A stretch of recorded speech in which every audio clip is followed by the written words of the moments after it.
Happy Friday. So a lot of questions that I get when it comes to zigzag separators are, is a zigzag separator worth it? And really the answer to that is it depends. Is it worth it for your application? Depends what the application is. So for example, if you were trying to do a rough sort of anything, so you have a stream, you're shredding it, you want to remove as much of the light material from the heavy material. A good example would be aluminum copper radiators. If you wanted to separate most of the aluminum flake from the more dense copper tubes after you've gone through a first pass shred, this would be perfect for that. You would get a lot of the aluminum going up top, you get a lot of the copper going down, and then from that point you could further shred your copper without impacting more aluminum into it, and then you could further granulate or shred the aluminum, and there again you would have not as much copper in that fraction, so you get a cleaner product downstream once you've further processed those and shredded those.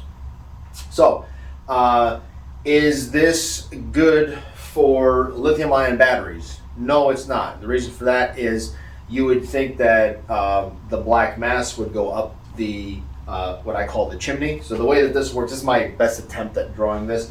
So material comes in through this airlock. So this is the airlock here. So material comes down into here, and this spins and allows the material to fall into the airstream. So we'll put arrows for the airstream. The airstream is going out this way. This would be connected to a blower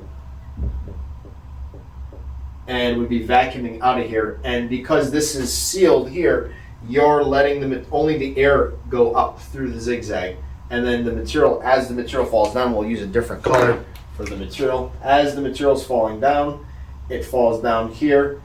It catches, the light material catches, and it starts carrying up. The heavy would bounce down and fall down. And then again, if not all of the lights went up, as it comes down here, it would catch and go up. So all your light material will go up and your heavy material will go down. So we use these for wire in front of a turbo mill. So we're not done processing, but we want to send to the turbo mill all the light pieces of copper. So what happens here is I granulate or shred, run the material through here, or should I say shred and then granulate, then run the material through here. All of the heavy fraction of copper, the heavy chunky copper that I really don't want in the turbo mill, the material that's already clean copper, I can have it fall down here to the bottom. And all the light stringy copper and all of the hair wires and the rest of the plastic, that goes up and then further gets liberated in the turbo mill downstream. So that's another application where you could use one of these. So this is a really good pre-sort to your eventual sort.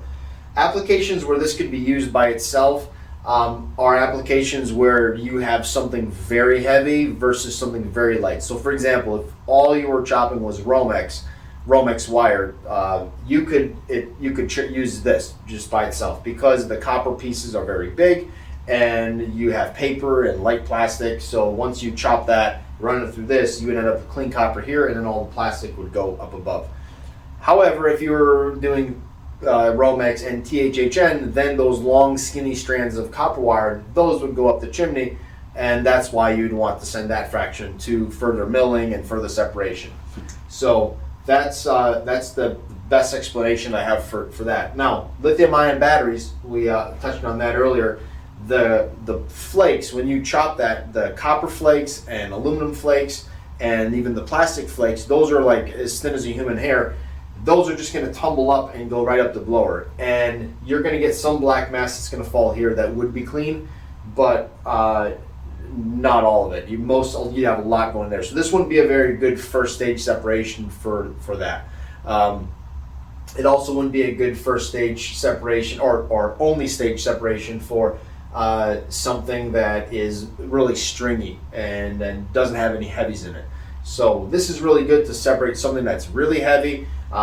In chopping, for example, we did a lot of downstream for cars.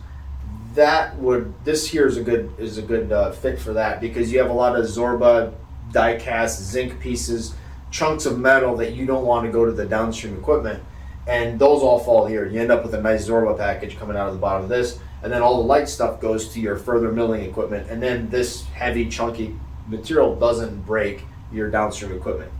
The other nice thing about one of these is it's very low maintenance. So you are not running one of these and having to change screens and having to open it up and adjust it. And we build these with very steep walls. A lot of zigzags in the market, you'll notice they have walls that are much steeper, kind of like this. And material that comes down doesn't slide down. So in order for this to really work for the different applications that we use, we make the walls very steep so the material comes down quick and it doesn't sit on the wall and accumulate. And it just makes for a better flow overall and higher capacity, higher throughput through the system. So hope that answers any questions you have. If you have any other questions, put them in the comments, or you can reach us info@cablemanagementusa.com, and we'll catch you in the next one. Happy Friday.